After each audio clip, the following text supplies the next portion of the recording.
రాదన్న పని రాజ పని అంటారు. మరి వద్దన్న పని చేస్తుండే ఏమనాలి? మీ భూములు మా తీసుకుంటే భూములు సమస్య అంట చేసిన భూములు అవి బుడుబుడు పిల్లల అడేసుకొని చేసిన భూములు మావి. ఇప్పుడు మా భూములు తీసుకుంటా మా బతుకులాన్ని కొల్లగొట్టుకుంటా మా బతుకులో ఏంది ప్రశ్నార్థకం? న్యాయమేనా ఇంటింతలం రాళ్ళు అయ్యా రేకులు ఇచ్చేది మా నాయన. ఆ రేకులతో నిలిపి ఎరకల తట్టలతో కట్టలు పోసినాం పిల్లలు. హాస్పిటల్ మాకు భూమి తీసుకున్నప్పుడు భూమి కావాలా?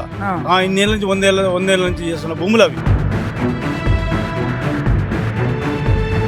అరే ఇక్కడ మాకు భూమి ఉందంటే పిల్లలు ఇచ్చిన సందర్భాలు మా అత్తగారికి ఏం చెప్పుకోవాలి, మా భార్యకి ఏం చెప్పుకోవాలి, పిల్లలకి ఏం చెప్పుకోవాలి? కనీసం దయా దాక్షిణ్యం జాలి లేకుండా ఇవాళ శంకుస్థాపన చేసిపోయినాం.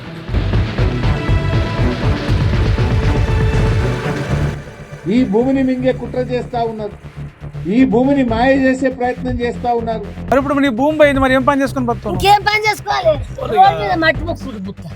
వాళ్ళు అడ్డం పడ్డ కాళ్ళలో కట్టె పెట్టినా శాపనార్థాలు పెట్టినా ఏడ్చినా పెడబొప్పలు పెట్టినా చివరికి మూసిలో పడి పందులాక దొర్లినా వాళ్ళ ఏడుపు వినేది లేదు.